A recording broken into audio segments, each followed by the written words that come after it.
We spent the next 20-odd years accumulating honours. Or at least Philippa did. My own accumulation was fairly modest. Still, I bore my neglect, even when she was made a Dame of the British Empire, with exemplary patience. I applauded her television performances, and even reviewed one or two of her books, quite favourably. And then, in the blessed year 1973, I put on a burst of speed and came pounding up from the rear. Of course, it's absurd. Perhaps you'll be needed if you token. Eh? Oh, Ben. How do you feel today, Sir William? Perfectly bloody. Why are you buttering me up? Bill's always been good enough in the past. Philippa tells me you're obsessed with your knighthood. Oh, she would. Hates me getting my due at last. You wouldn't believe how she's upstaged me, Ben. Whenever we go to some formal do, she has us announced as Dame Philippa and Professor William Hatchard. We won't have that satisfaction anymore, Lady Hatchard. I'm uncertain about the precedence, but I remain a dame. Now, why are you making such a fuss about this party? Because a chap has a right to be present at his own party. I want to drink some champagne. Moderate tippling has been my only pleasure for the last 20 years. Ever since Lady Hatchard dispatched my briar to the cam. Well, you shouldn't have got serum hepatitis. Well, what's the problem? The party's not for another fortnight. I'll be up and about long before then. You may be well enough to sit up in a chair by then. You won't be able to touch alcohol for at least a year. You're joking. The liver's a delicate organ. It can be irreparably damaged. No wine? You might as well drink cyanide. Not a bad idea. Do stop being childish, William. I'm going to be present at my own party. I want to make a speech. Tape recorded. Now, look, a few of your friends can come up, pay their respects, and then everyone can listen to an eloquent, pre-recorded speech downstairs. What a splendid idea. It's a rotten idea. Well, it's the best going. You're not getting out of bed. We'll have Mickey Chandler record the speech, one of my students. You know, I simply do not understand the medical profession. They can always cure everything except what you happen to catch. Is it all right if I take a few mouthfuls of caviar? Or is that death to the liver, too?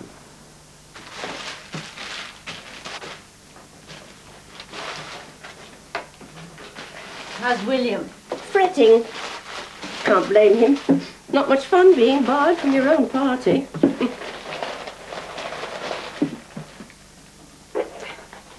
Where's the rubbish bin, Lady Hatchard? Oh, Philippa, please. The bin's just outside the kitchen door. But, Lynn, I feel horribly guilty. You should be sightseeing, not slaving. I'm enjoying it.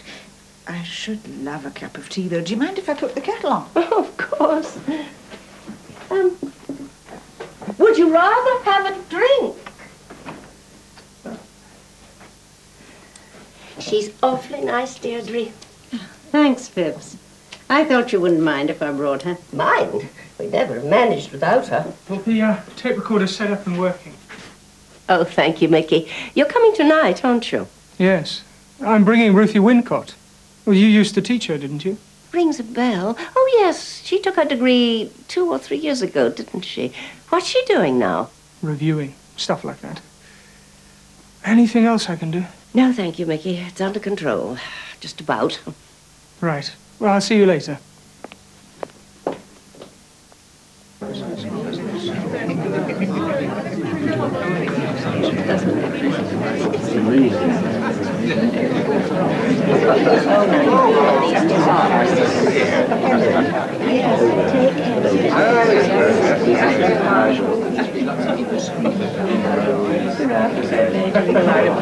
Something's wrong.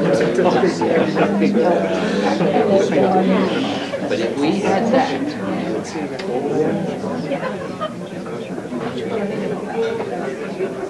Not too geriatric for you. It's very Cambridge, isn't it? Incidentally, where am I spending the night? With me. If you want. Rufus would hate that. I tell you, she's made military editor. See, I'm sure that's Deirdre Waters. Her name's Deirdre. Who is she? Oh, she wrote a bestseller called Man the Brute. I'd love to know if she's really a lesbian. Oh, she arrived with a woman. That one over there. I say, did you bring any dope? No. Rufus is surprisingly puritanical about it. Must have a word with this lady. I think we'd better have William's speech now. How'd you find him? Remarkably cheerful. Oh, that's a change. He's been sulking most of the day. Now, I do hope I remember which button to push.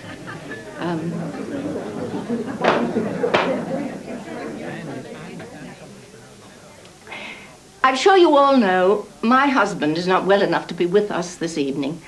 Actually, he's sitting propped up in bed, moodily gnawing an arrowroot biscuit and thinking enviously of all the food and especially the champagne down here. However, before resentment got the better of him, he managed to record a few words. Mickey. Ladies and gentlemen, my husband, Sir William Hatchard.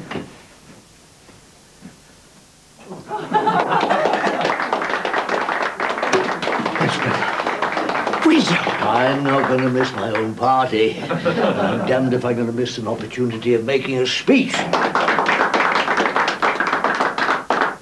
I think I could use a chair and more tottery than I expected. It's not the food and the champagne, although, as most of you are well aware, I'm not indifferent to either. It's being with you. Everyone in this room is a friend. And many of you are colleagues as well.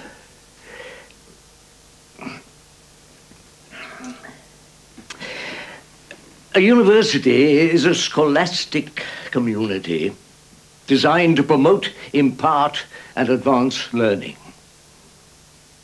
There is no place in such a fraternal institution for the petty jealousies that afflict less dedicated establishments.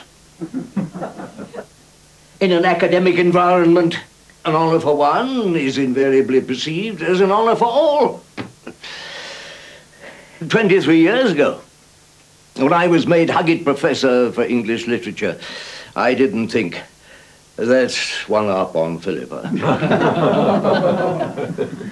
Certainly not. I was happy for her to bask in the reflected glory. Now, this basking did not admittedly last very long, since the very next day she was given a professorship of her own. And then, a decade or so ago, when the monarch graciously elevated her to a Dame Commander of the British Empire, I didn't yearn for my own bit of the British Empire to command. Not at all. I rejoiced in her eminence and was happy to slink behind her into banquets. But that's all over now. I have caught up.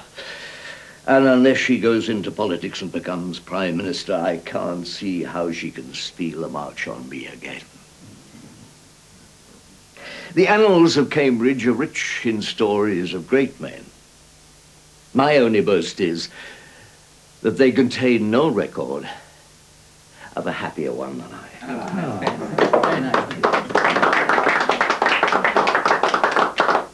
Welcome to our house, and do make short work of that caviar and champagne. Back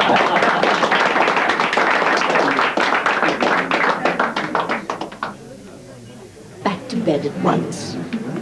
Philippa, don't make a fuss. Just look after our guests.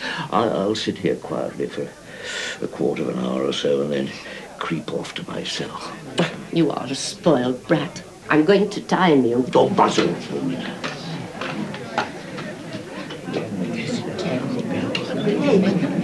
Well, everybody, supper's ready. Professor, come with me. Food's in the next room. And Ruthie, come in and bring some of them with you, will you? Food's in here in the next room. Will you all come in? I thought that was Deirdre Waters. Do you know her well? Quite well. I've just read her new book. It's super. All those lyrical... So you're not Em, are you? My name's Lynn. I just had this wild idea that you could be the original of Em. You know, the mysterious romantic lady in the book. Well, there's nothing mysterious about me. What do you do? Actually, I'm the literary editor of Town Life. Gossip and tittle-tattle. Say that?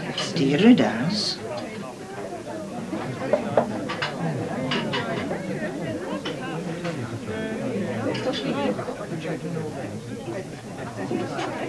When I had hepatitis, I wasn't supposed to drink.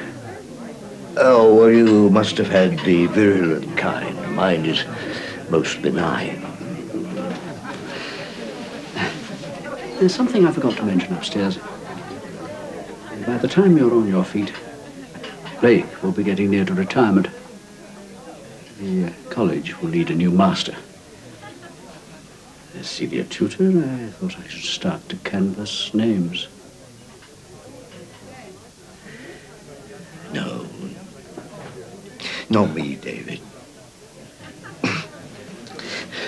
Guess it is. Philippa's been off at Newnham, but she feels as I do. We hate paperwork. We love teaching. I was afraid you'd say that. Pity. Well, if you're really out of the running, I suppose I should see how Lawson feels about it. Yeah. David.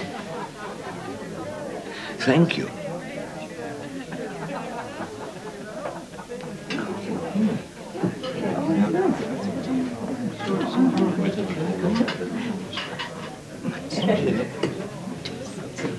Damn him.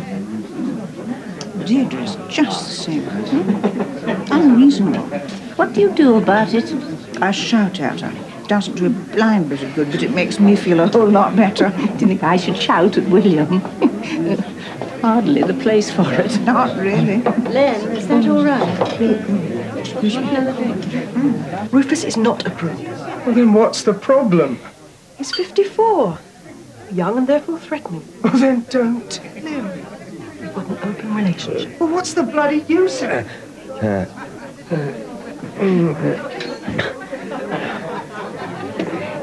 Professor Hatchard?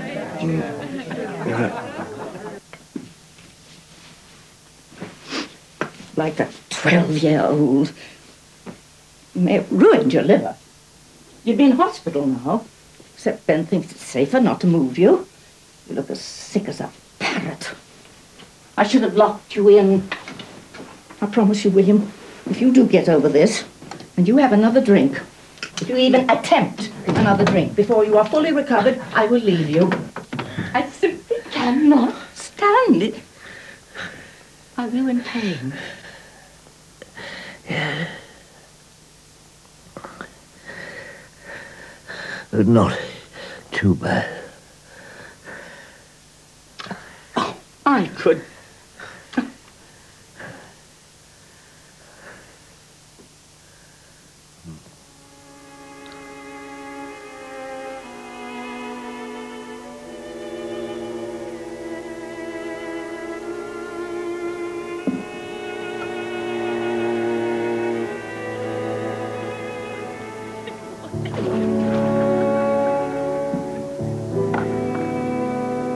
That prank nearly finished me.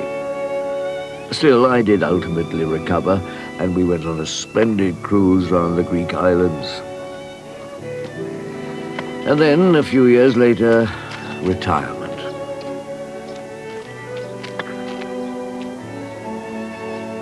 We'd both been dreading it, but when it came, it wasn't too bad. I had my study in college. I took to a pipe again, in the teeth of Philippa's protests. We went on with our writing, and we learned to play games.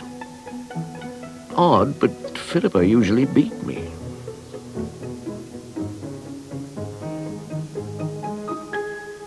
Finished. Nonsense. I have. First time for ages, but I've beaten you. What have you got for 16 down? 16 down. Oh, that's perfectly easy. That's trim tram. It's what? Trim tram. Trim tram. There's no such word. Well, of course there is. It's from Skelton. I can't think of the poem just now, but I know the word all right. We'll see.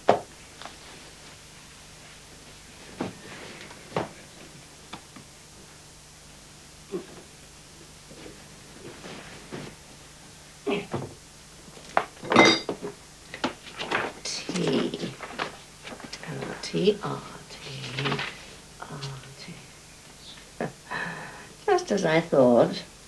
It isn't here. Well, not in that piffling tome, perhaps, but it's in the complete dictionary. I shall copy out the reference when I go into college and confound you with it this evening. If it were Skelton, I would know. I should perhaps remind you, William, I have written a book on Skelton. A melancholy admission, my dear, since apparently you have only a glancing acquaintance with his works. I do not believe that word exists. You've made it up, simply to allay the humiliation of being regularly beaten by me. Very well. I have a proposition for you. When we next dine in Hall... That's tonight. Oh, is it? Oh, splendid. Well, then, if I'm right about Trim Tram, you will publicly concede your error and admit that I am the superior authority even on your own elective subject. Certainly. But if you fail to find that silly word, you will regale our colleagues with the news that you have taken to cheating in your dotage. Done.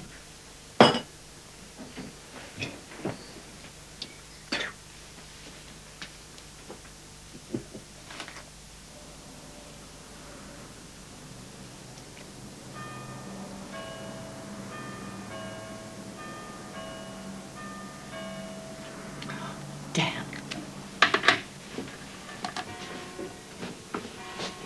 William! William?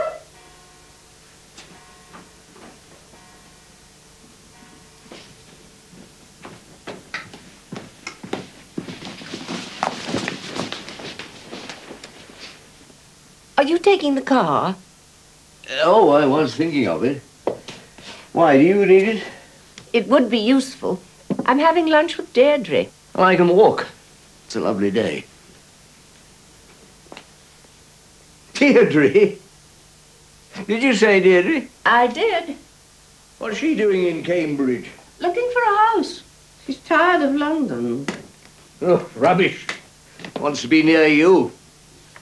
She's had a crush on you for 50 years.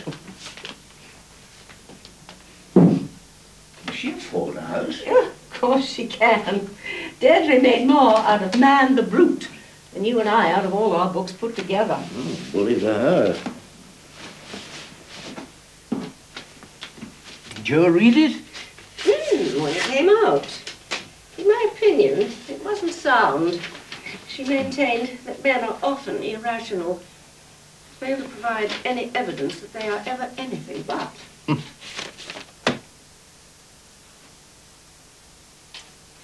Oh, you'll be passing. The chemist, would you pick up a prescription for me? Certainly not. I won't have you gulping barbiturates. You see, always irrational. William, I'm not an addict. I take 1, or at the most 2 a week. When your snoring keeps me awake, here's the prescription. I'll be home to change about 6. Oh, and don't forget our bargain about Trim Tram. I wouldn't be in your gown in Hall tonight.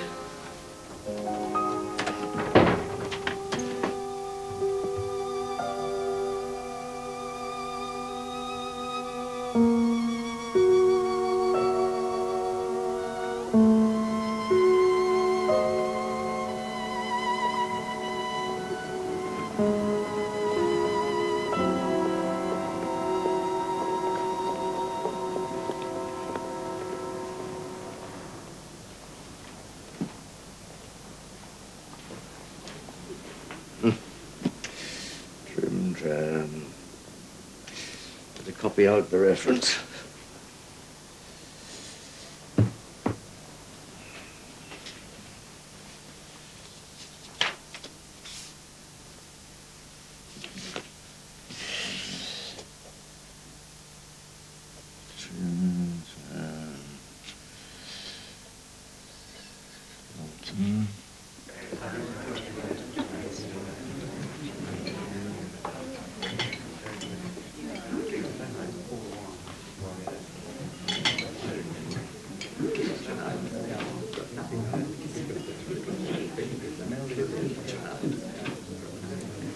It's a bloody dilemma. I simply can't stay in the flat because I see Lynn everywhere. I can't bear to move to an empty house where she's never been. God, I miss her. I know. No, you don't. If William died, then you'd know. It's more than a year. Aren't you getting over it a bit? You can live a hell of a long time. 10 years sometimes with Hodgkin's disease. Lynn snuffed it 4 months after diagnosis.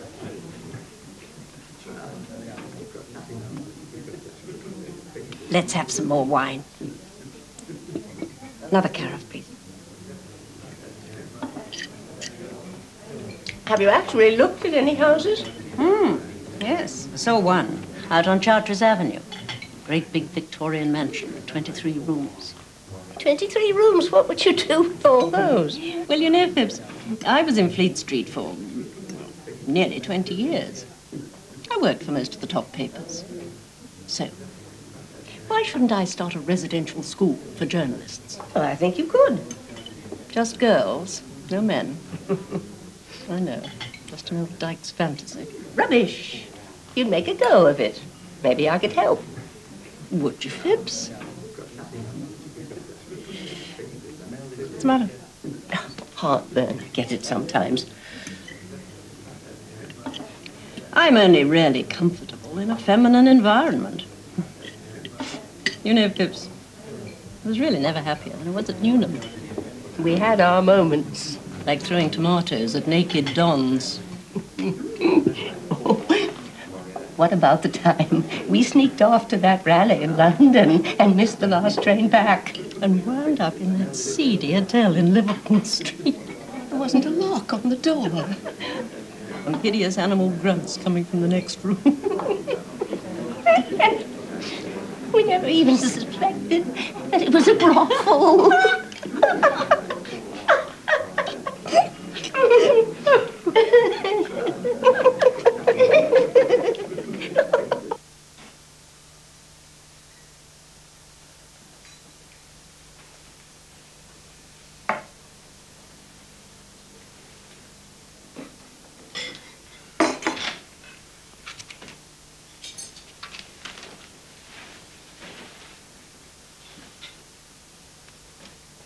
Oh!